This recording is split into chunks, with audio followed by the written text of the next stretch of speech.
I'm sorry, I'm so sorry. I messed up your order.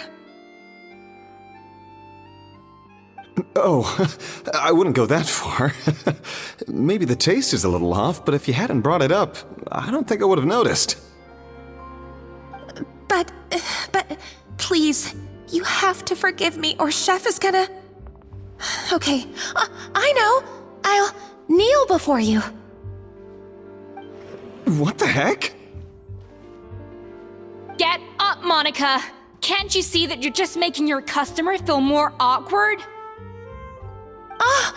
Escoffier? If you want forgiveness, then do what any self-respecting chef would do. Make the dish again. And this time, get it right. You cannot go begging your customers to feel sorry for you. Savannah said that I'm not allowed back in the kitchen until I've corrected my mistake. But if I can't go back into the kitchen, I can't do the dish over. That's some backwards logic. How can you fix your mistake without being allowed to cook?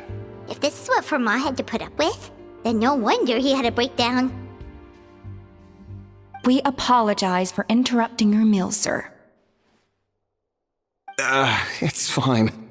With my layman's palate, it's not like I can tell the difference anyway. I was actually quite enjoying my meal until she appeared out of nowhere and started apologizing. Gave me a bit of a fright, to be honest. Oh, well, it's because Chef Savannah tasted a bit of the leftover soup from my pot and then threw me out of the kitchen. Gosh, that's pretty strict. Has she always been that way? I don't recall things being like this when Escoffier was head chef here. I gotta say, you're all looking a little worse for wear these days. I mean, Escoffier was strict too, but I think the difference is that her criticism was more constructive, so you knew what you did wrong and how to improve, and we all knew that it came from a good place. Chef Escoffier was hard on us because she truly wanted us to reach her level.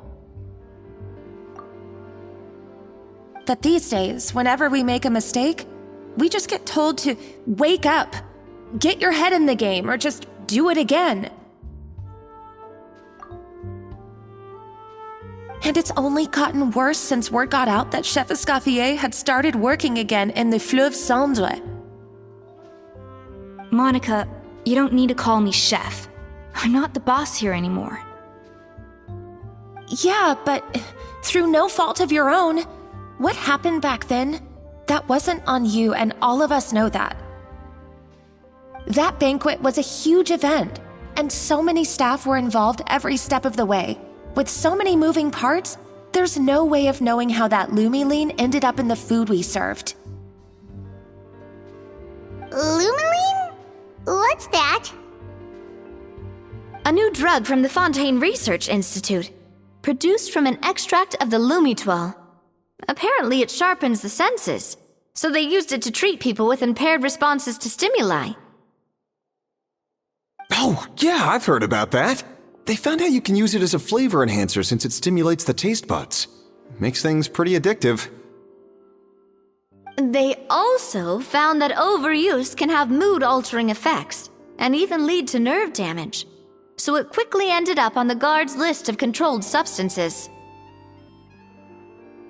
Unfortunately, however, some food products containing the additive had already made it to the market by the time the guards banned it from the restaurant industry. Everyone knows that in all likelihood, someone probably just purchased a batch of contaminated ingredients by mistake. But you took all the blame. We all know why. You just didn't want to see this turn into a place where tensions are constantly running high, because everyone's suspicious of each other all the time. And now look at you, a fry chef in the Fleuve Cendre. What are you trying to say? Sure, the Spina's Tavern is no Hotel de Boer, but come on, it's not that bad, is it? Oh, the Fleuve Cendre, you say? Great! That's where I'm dining from now on. Monica, I'm very happy with my current job, and there's no changing the past. We just have to let bygones be bygones. Besides, at the end of the day, I was the head chef, regardless of whose mistake it was. Ultimately, the responsibility lay with me. If only Savannah was half the boss you were. I'm sorry? Do you have a problem with my conduct as head chef? No, chef. So, you do remember who's boss? Escoffier? I thought you'd left this place for good. What are you doing back here? What happened to you, Savannah? Why are you acting like this? When I turned this place over to you, You made me the head chef and gave up your right to tell me how to do my job. You're not the boss here anymore, so stop acting like you own the place. Whoa. Sounds like someone has a chip on her shoulder. Oh, Savannah! My God, have you grown a temper since I last saw you? Have you put even half the amount of energy into improving your cooking skills, or are you still using the Pluie Lotus as an off-brand marcotte, thinking no one can tell the difference? That's none of your business! What happened to not storming in and raising hell? Ho ho! I was not expecting to see something this spicy as soon as Escoffier returned. Huh? Fan Agem? Aye, miladies. Might I make a humble suggestion? Given that we have ourselves a tête-à-tête between chefs at the Hôtel de Bord, I dare say it would be de rigueur to settle this the traditional way. The traditional way? That can only mean one thing. That's right! I'm talking, of course, about the tradition established by Modeste himself. The cooking contest! According to legend, the founders of Hôtel de Bord, Modeste and Savelli, used this method to resolve all of their disputes. Everything from petty arguments over next week's menu to disagreements over the strategic direction of the restaurant. The cooking contest would decide who had the final say. It sounds like they had a lot of free time on their hands. Ah, well, it might sound that way to us. But in fact, the cooking contest played an enormous role in motivating chefs to hone their skills, reaching new heights of excellence in the culinary arts. And indeed, the reintroduction of this institution in recent years has surely been instrumental in transforming the Hôtel de Bord into the top-ranking restaurant in Fontaine. Reintroduction? Someone brought it back? Who?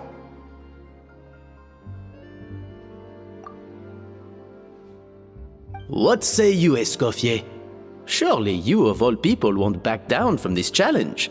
It was you who put the rule in place, after all. Sure, I reinstated it, but I'm not a chef at Hôtel de Bord anymore. Isn't this bending the rules a little? I see no issue as long as both sides agree to the terms. We could simply treat it as an exhibition of sorts. Savannah, any objections? Exhibition. Huh. No. If we're going to battle it out, let's put it all on the line. If I lose, it's up to you what happens to me.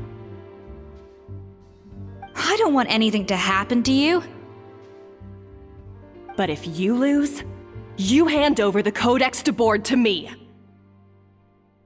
What? The Codex de Bord?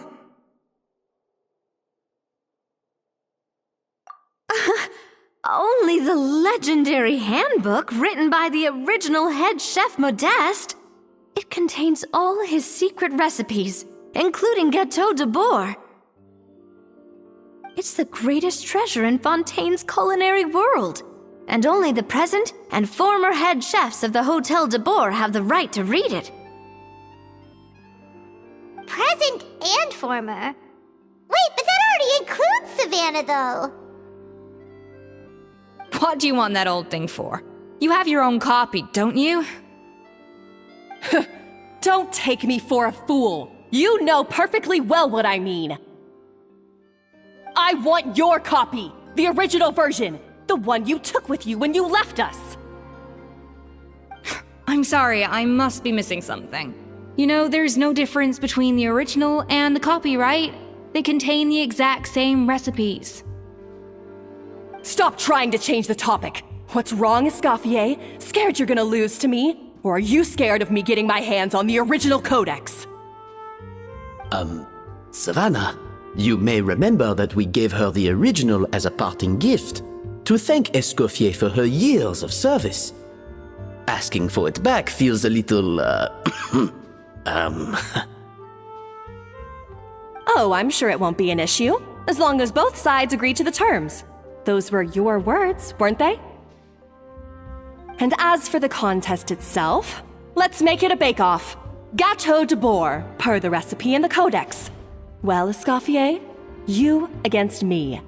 Are you in or out? You sound surprisingly confident. Alright then, let's see how much you've actually grown. I hope you surprise me, Savannah. I'd hate to find out that all you've learned after this long is how to chew people's heads off.